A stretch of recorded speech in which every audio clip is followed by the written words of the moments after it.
Kenya, you were dead wrong, and there is no ifs, ands, or buts about it.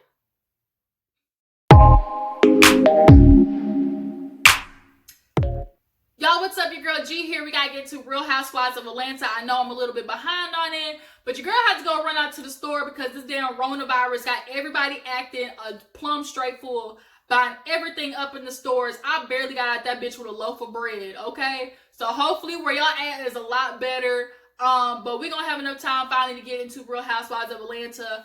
Kenya, you make me sick. I really want to give you the benefit of the doubt and actually give you some leeway because of the shit that was going on with Mark. But watching you do that shit to Cynthia pissed me off all over again. So if you are a Kenya fan, you might not like this video, but who gives a damn?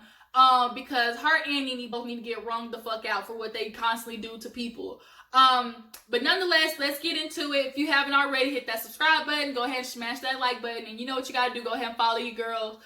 Social medias, go in the description box and get my name for that, okay?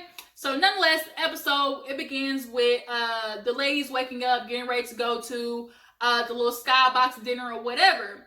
Marlo, her little bougie ass, I wish I had richer friends. You know, I would have already had a mimosa in here with breakfast. Bitch, take your lazy ass out there, walk out there and get you a damn scone and croissant and quit being so extra.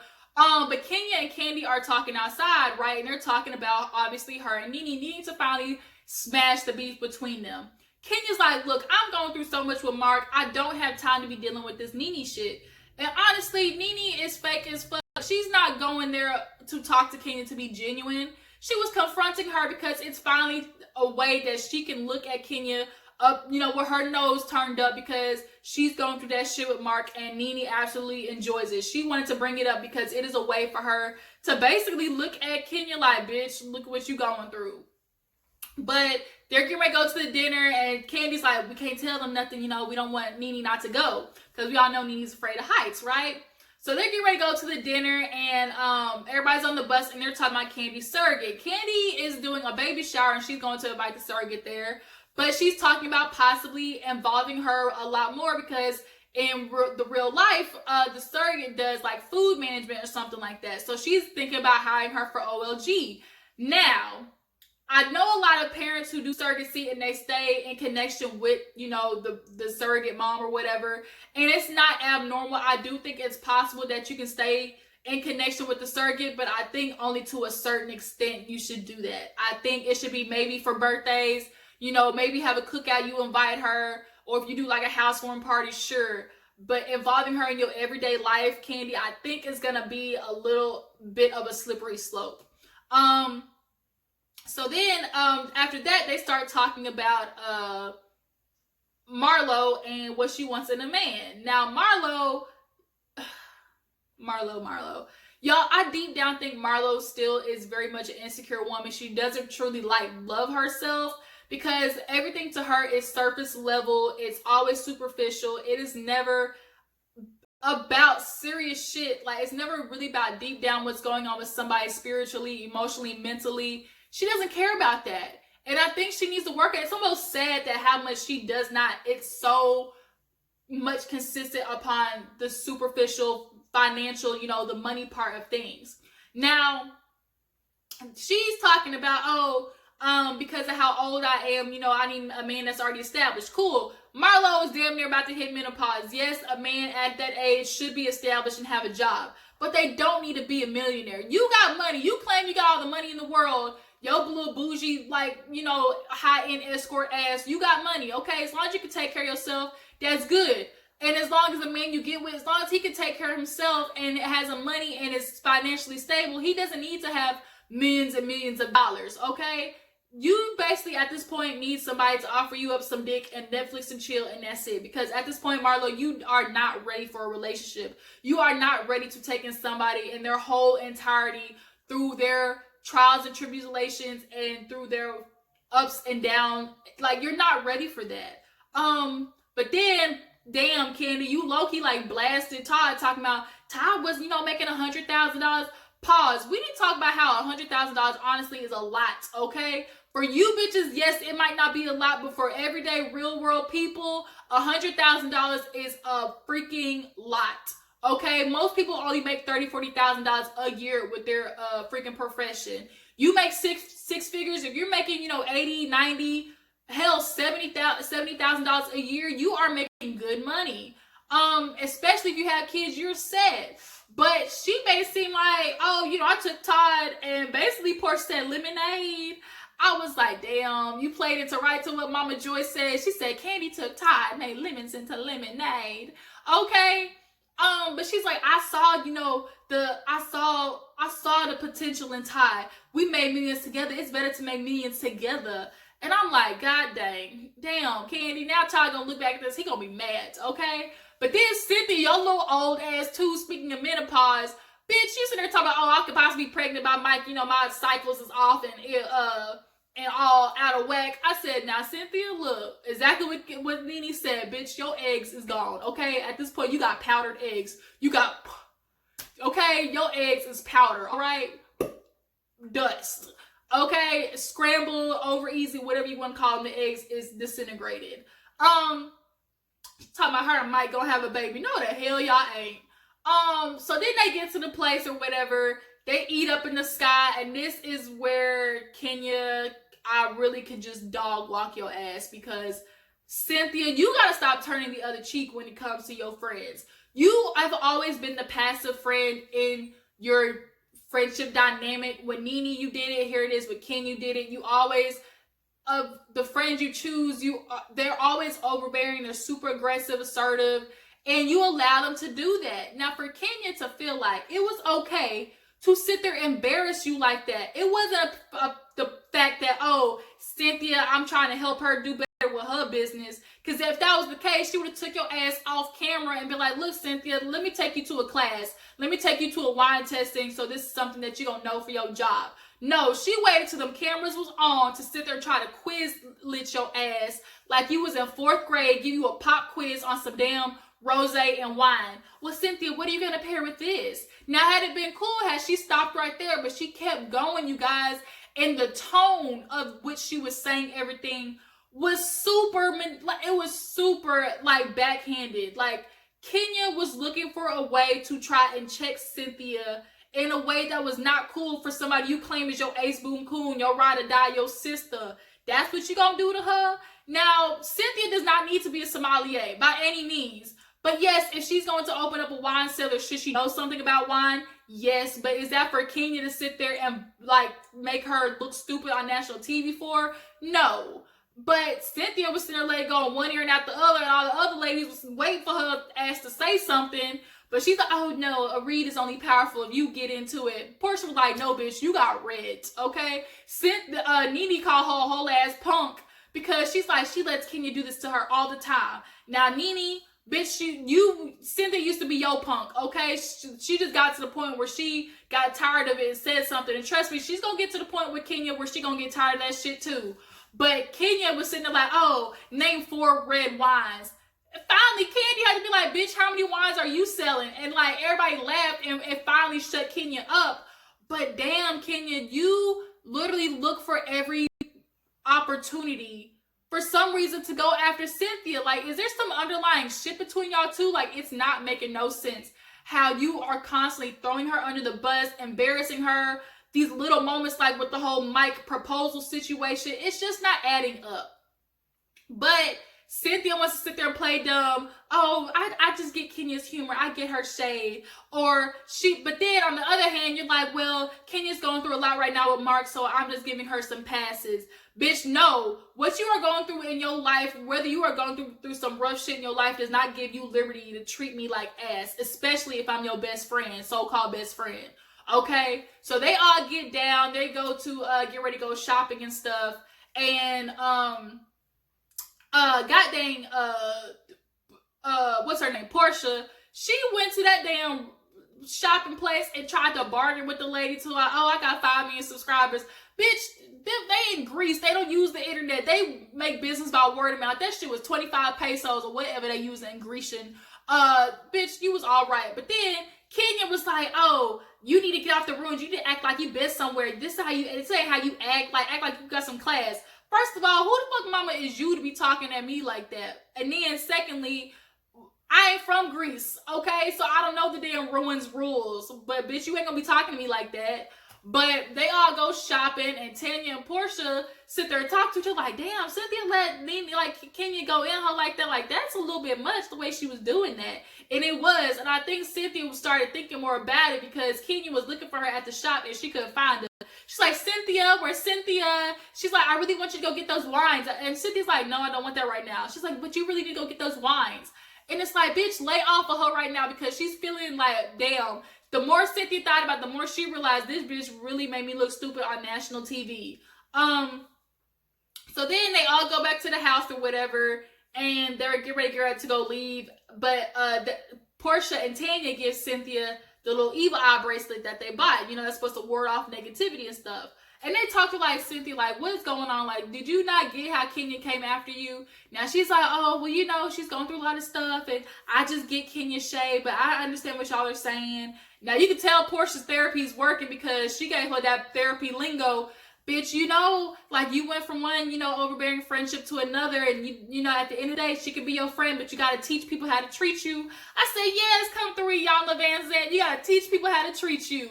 Unfortunately, you still, them lessons with Dennis ain't working because as at Waffle House with a whole bunch of bitches while you out here in Greece, obviously. So them little lessons that you working with Dennis ain't working. But Cynthia took the bracelet. She basically looked, y'all, she's like, I'm gonna confront her about it. I'll talk to her about it. And you definitely should because that shit, what she did was foul. And there's no ifs, ands, or buts about it. So then they all get ready to go out to a little vineyard and stuff. And Cynthia's got on both her little evil eye bracelets and everything. And everybody looked good. Everybody was dressed to the nines. They get there. They're getting taught how to switch the wine around and sniff it. That white man stuck his whole goddamn nostril in that glass.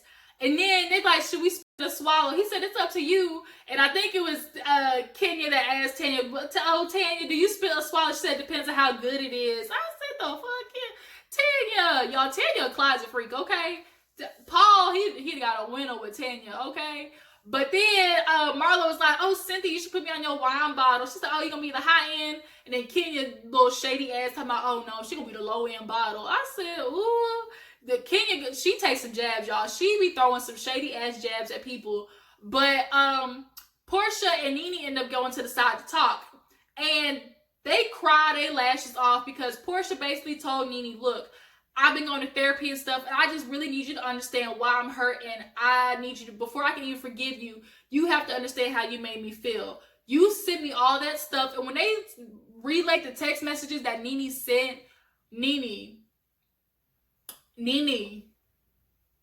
where in your right mind do you think you have the mitigated gall to be talking about somebody's body shape? First of all, Porsha shaped like a Coke bottle. Okay, she got titties and ass for days. And at least she got a waist. Bitch, you got liposuction and it's still big. Okay, you are still shaped like a whole refrigerator and a whole Twix. Like, you would not get ready to tell me that you was calling Porsha big. Like, the mitigated gall, Nene. You got 3 different noses still jacked up. Your stomach got sucked out and it's still there. Like, I can't. Your little long-legged ass. But nonetheless, it really got me. Of all the encounters that Nene had with each girl individually that she had to apologize to, this did seem the most genuine. But at the end of the day, Nene has this thing when it comes to about apologizing. She always gives these blanket-ass apologies. She never runs through specifically what she did to somebody. And then not only that, she always makes sure to apologize after she hears an sorry or I apologize for somebody else.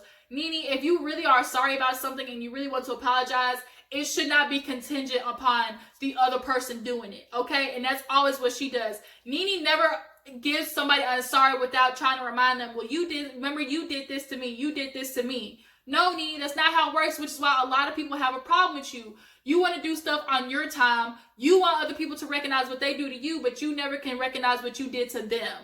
But nonetheless, her and Porsha made up, but they tried to keep it a secret when, you know, Candy and the other girls was asking, you know, about what they talked about. Now, they head out to eat or whatever, and they started talking about trying to find Marlo a dude. And Marlo is at this age, bitch, she knocking on 50 though. So any man that she get with should have some type of career. But nonetheless, like, bitch, Marlo, you can't be focusing on the money constantly. Like, you need to find you a man that's really going to be into you. But then Nene started talking about her relationship with Greg, and basically, without saying something, Nene said a lot about her and Greg's relationship. I don't know if y'all saw the lip service where she admitted that Greg got caught cheating with Miss Old Juanita, her assistant. But damn, Greg, like, you couldn't get with nobody at y'all zip code. Like, yeah, they had to be in Atlanta. But nonetheless, Nene's like, oh, if a man cheats, that doesn't mean he doesn't love you. You know, me and Greg been through so much in our relationship. You know, I did what I did, he did what he did. But at the end of the day, we come back home to each other. Oh, okay. So basically, I got an open relationship, Nene. That's what that is. These two niggas go out, fuck whoever they want, but at the end of the day, they come back home to each other. For one, a divorce process is too much money, and it's complicated as fuck, especially with all, you know, the assets that those two have. And then two, they are comfortable with, Nene just likes the aspect, oh, I've been married for this long. I'm still got a man. I still got a ring. I'm married to Greg. I'm married. But what you and Kenya both need to realize, having a marriage ain't shit if the marriage is basically up in flames 24/7. If the marriage ain't shit, there's no point in bragging about it. But she stays because at the end of the day, her and Greg have this commitment to each other of just companionship. They are committed to each other with the friendship part of the marriage. They might not necessarily be having sex with each other. Hell nah. Because Nene's out there getting her back blown out by some little 23-year-old, most likely. And Greg is out there impregnating other women apparently too. But nonetheless, Nene basically coughed up the truth about what's going on with her and Greg after she been bragging about their marriage and shit. All of y'all bragging about y'all's marriages and all of it is shit, okay? Both Kenya and Nene are so much alike, it's not even funny. But they all head out, go out to eat. They worry about the damn cats and dogs that's eating their food. Candy tried to be nosy and poke a pride about Cynthia and Porsha's conversation, but they tried to be all hush-hush about it. And then Porsha was talking about, oh, she wants to throw a ruins party and have all the other women talk about their shit in front of everybody. Now, here's the one time I'm gonna agree with Kenya. She said, well, why y'all get to talk in private and then we got to talk in public to everybody? Which I agree with, because we all know every time y'all bitches get in a group to try and work y'all stuff out, it never goes well. Y'all need to talk individually with somebody because it gives y'all less incentive to try and pop off in front of the other women and make a whole scene. Ooh, sorry, y'all. So they all go back to the place, and then they get ready to do the ruins party, and they sit down, had a big ass thing of Grey Goose. Y'all is not gonna tell me that Nene was fucked up at that party. She was litty too titty. Nene was out of it. But they said, okay, we're going to take turns, you know, addressing our issues. You give the crown to whoever you need to talk to. So Cynthia just confronts Kenya about the whole wine situation, which was totally fucked up. Now, Kenya apologized, saying, look, you're my sister. I love you. You know, I would never want to do nothing like that to you. I'm sorry. I want to see you win. Now, Kenya, if you ask me, Kenya is one of those females who, oh, yeah, I support you. I want to see you win. But as long as your success does not beat hers. Kenya does not want anybody to be more successful than her. That's just what it is. Anytime somebody seems to be getting some type of clout, some type of following, some type of reach, she does what she can to poke holes in it and jab at it. And Cynthia, if you haven't realized that yet, bitch, you need to real fast. So then Nene got an attitude about it. Kenya doesn't like when Nene's relationship is good with Cynthia, and then Nene doesn't like when Kenya's relationship is. They literally are a spitting image of each other. And it's so funny how the things they don't like about the other person are the same type of qualities they have in themselves. Ain't that ironic? So then Nene starts going off, oh, well, Cynthia, had that been me, you would have went off, you would have been way harder than that. And it's like, no, Nene, because for 10 years, she allowed you to dog walk all over her. You called her husband a whole ass bitch, and Cynthia did nothing about it. So yes, granted, now Cynthia is confronting you about stuff, but that's after 10 years of you abusing her friendship. Now, she's going to get to a point eventually where with Kenya, she's going to go off, but right now, she just hasn't got to that point because she's feeling sorry for her because of the whole Mark shit. So then, Tanya and Kenya start talking about the whole, you know, cookie bitch.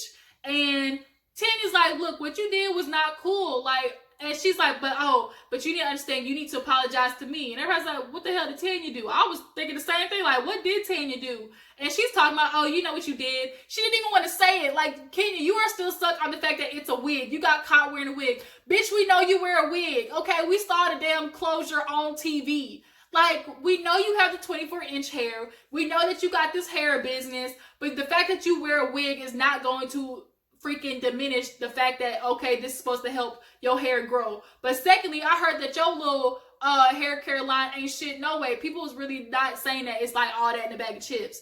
Now, that's just what I'm hearing now. Okay, I'm just the messenger. Okay, people saying they ain't liking your shit. So, you know, if you want to have a whole bunch of shit to say about Cynthia, best believe that your own business, your own back doors ain't that much better either. But Tanya was like, look, you know, you understand the actions that you did, but you're apologizing for what you did, but not necessarily how it made me feel. Well, Kenya's like, well, I can say the same thing about you. Like, you may think what you did was small, but it hurt my feelings. And Porsha was over there like what you did, it was definitely overkill what you did in comparison to what Tanya did. What Tanya did was lighthearted shade. You were looking for somebody to go after. And Kenya, you definitely have this pattern of going after people who don't challenge you. And Nene this episode got in Kenya's ass. I was here for every fucking second of it. Nene was on Kenya's ass because she went off, bitch, you ain't nobody, you bipolar, that's why Mark left your ass. She was going in. She said that's why Mark and his nose ring twirled at your relationship. Mark, y'all, they ain't gonna leave Mark and his nose ring and his earrings alone. But she said, you bipolar, bitch, that's why he left you. Take your medication. Y'all, Nene was lit. And even like the ladies trying to like cut them off and make the flag on the play, like tweet, like penalty on the field. Like nothing was stopping those two. And then it turned into, oh, bitch, I'm gonna throw this peanut. Oh, you gonna assault me, Nene? You're gonna throw a peanut at me? What do you want me to do? Fight you, bitch? Like, first of all, ain't none of y'all throwing hands on each other. But then secondly, Nene was needing a moment with Kenya. She's been needing a moment to go after Kenya because she needs the airtime. Nene knows I gotta pick a fight with somebody because, bitch, I ain't been on too many episodes this season, okay? Now, secondly, the fact that she said Kenya tried every comeback that Kenya said, Nene came back tenfold. She said, bitch, you was over here, you was dragging, trying to beg everybody to be your friend. You was over here begging, trying to get back good in the group, which was true. Nene, the only reason you was apologizing because you need to be back in the group. Now, after this, I'm going to talk to y'all more about that in the after show. But then, but nonetheless, when she said, bitch, you are old and dry, she said, you know what? You's old and that cat is dry. That's why Mark didn't want to be with you because you and that dusty-ass cat. Y'all, Kenya had no chance against Nene. Now, Kenya, I tell you, for the same reasons that you don't like Nene are the same reasons Nene don't like you. Y'all challenge each other. It's all about who's gonna be the HBIC, and it's going to always be a battle between those two. But Candy was over there sitting there like, what the fuck is going on? Speaking of Candy, but that's where the episode ends between them two fighting. But next week is where apparently Nene does the whole spitting situation. But let's talk about this after show real quick. The after show, Candy and Kenya said that Porsha apparently was saying some shit about Nene. They got the receipts, and Porsha and Nene so far are good from what I know, but that would explain why Porsha was kind of being on the like secretive side about her and Nene made up, because it kind of seemed like they all made a pact about, you know, oh, we're all not gonna fuck with Nene, and all of y'all did that shit talking about her just for y'all all to go soft. Y'all all went so soft when it come to making up with Nene. Bitch, y'all soft as 80-year-old peen, okay? Y'all, every time y'all start crying, oh, Nene, hurt my feelings. I just really love you, miss you, my sister. Like, it was just, y'all all be talking so much shit and then just boggle down every time that bitch come around. But that would explain why Candy was kind of like looking at Porsha like, oh, y'all made up type situation. So, I don't know if y'all saw the after show, but y'all definitely go look at that on the Bravo clip. And that's kind of where the episode ends, and we're going to see y'all next week when these two bitches end up fighting some more. But y'all tell me what y'all think about the episode. It was a lot. Tell me what you thought about Kenya going after Cynthia. Was she dead ass wrong? Matter of fact, she knows she was, because then the producers asked her about Kenya. And why is this any different from then Tanya coming after your business? She's like, it's totally different thing. I wasn't going after Cynthia. I was just, well, no, I don't even have to explain myself. You're not going to do this to me. I'm going to tell my friend and say that this is her business and that's what I want to do. Then so what? I'm helping her out. What do you mean so what? Bitch, that was your friend. It's totally the same exact thing. It's probably even fucked up because you're actually friends with Cynthia. If it was in your friendly duty to sit there and try to make your friend better, you do that shit off camera, not on camera when everybody's recording and the whole damn world is gonna see it. Bitch, you knew what you did. It was foul, and that's the end of the story, okay? So that was the end of the episode. Tell me what you thought. Drop down in the comments, and if you guys haven't seen yet, I need you guys to drop down some suggestions for names to give you guys, my family, all right? Give me a title for y'all so we can make this thing official. I appreciate you guys for tuning in. Don't forget to like this video and subscribe, and I'll catch you guys on the flip side. Deuces.